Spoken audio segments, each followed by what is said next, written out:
আসসালামু আলাইকুম। জগন্নাথপুরের জনপ্রিয় অনলাইন নিউজ পোর্টাল প্রতিদিনের জগন্নাথপুরে আপনাদের স্বাগত জানাচ্ছি।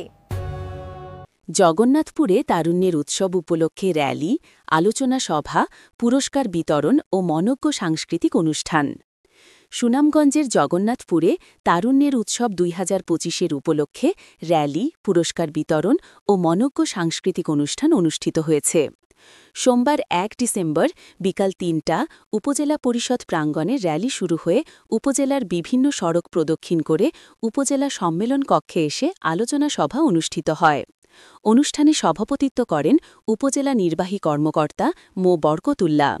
এ সময় উপজেলা সহকারী কমিশনার ভূমি মো মহসিন উদ্দিন, উপজেলা সহকারী শিক্ষা কর্মকর্তা মামুন হাওলাদার সহ প্রশাসনের কর্মকর্তারা উপস্থিত ছিলেন। উপস্থিত অতিথিরা তরুণ প্রজন্মকে আরও সৃজনশীল, দেশপ্রেমিক ও মানবিক হতে উদ্বুদ্ধ করার আহ্বান জানান। পরে বিভিন্ন প্রতিযোগিতায় বিজয়ীদের হাতে পুরস্কার তুলে দেওয়া হয়।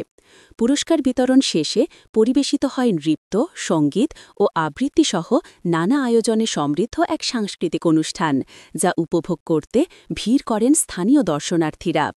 উপজেলা প্রশাসনের উদ্যোগে অনুষ্ঠিত এ আয়োজনকে ঘিরে এলাকায় উৎসবের আমেজ সৃষ্টি হয়। আমরা তারুণ্যের উৎসব ২০২৫ উদযাপন করছি। আজকের যুব সমাবেশ আছে, যুবদের নিয়ে আমরা র্যালি করলাম। আমাদের মূল লক্ষ্য হচ্ছে আমাদের দেশকে উন্নত দেশে পরিণত করা এবং উন্নতভাবে আমাদের দেশকে সমৃদ্ধ করাই হচ্ছে আজকের এই উৎসবের মূল প্রতিপাদ্য বিষয়। আমরা দেশকে উন্নত করতে চাই, আমরা আমাদের একটি বেকার মুক্ত বাংলাদেশ করতে চাই, দুর্নীতিমুক্ত বাংলাদেশ করতে চাই, একটি উন্নত বাংলাদেশ করতে চাই। উন্নত বাংলাদেশ গড়ার লক্ষ্যে আজকে এখানে আমরা সবাই সমবেত হয়েছি। আমাদের এক কর্মশালা আছে, আমরা সেখানে আমরা আমাদের চিন্তাগুলো আমরা আমাদের যুবরা উপস্থাপন করবে এবং সেই চিন্তাগুলো এবং ধারণাগুলো আমরা বাস্তবায়ন করার উদ্যোগ নেব। উপজেলা প্রশাসন কর্তৃক আয়োজিত তারুণ্যের উৎসব ২০২৫-এর অংশগ্রহণকারী সকল সংগঠনকে এবং বিভিন্ন প্রতিষ্ঠানের প্রতিনিধিগণের ধন্যবাদ জানাচ্ছি এবং আয়োজক বৃন্দকে ধন্যবাদ জানাচ্ছি। এই যে আয়োজনের মাধ্যমে তরুণ প্রজন্মকে কোনো কিছু একটা উপহার দেওয়া যাবে। তারুণ্যের উৎসব ২০২৫ উদযাপন উপলক্ষে আজকে যুব এবং সমাবেশে আমরা জগন্নাথপুর শহর ও জগন্নাথপুর উপজেলার সামাজিক সাংস্কৃতিক স্বেচ্ছাসেবী সংগঠনের নেতৃবৃন্দে উপস্থিত হয়েছি। আমরা বিশ্বাস করি সংঘবদ্ধভাবে কাজ করলে একটা দেশকে উন্নত রাষ্ট্রে পরিণত করা সম্ভব। সেই সাথে দক্ষ কর্মী তৈরি করার মাধ্যমে আমাদের দেশ আরো সমৃদ্ধশালী হবে।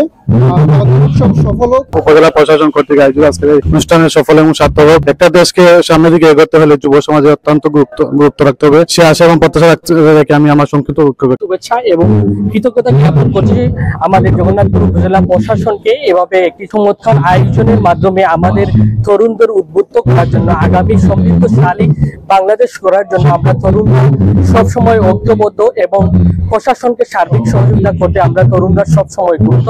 আবারও ধন্যবাদ এবং কৃতজ্ঞতা জানাচ্ছি। তারুণ্যের সমাবেশ ২০২৫ উপলক্ষে আমি তো অত্যন্ত ধন্যবাদ জানাই উপজেলা প্রশাসনকে। তরুণরাই বিগত দিনে এমন কিছু নেই যে তারা করে নাই। কেননা আমি কিন্তু আবেদন জানাবো এই সরকারের কাছে যে তরুণদেরকে নিয়ে যেন চিন্তা ভাবনা হয়। ১৯৫২ সাল থেকে এখন ২০২৫ সাল পর্যন্ত সবসময় তরুণরাই নেতৃত্ব দিয়েছে। তরুণদের কারণেই এই দেশে বা এই বিশ্বে কোন ধরনের কোনো কিছু নতুন সৃষ্টি ঘটেছে এবং আমি অত্যন্ত ধন্যবাদ জানাই।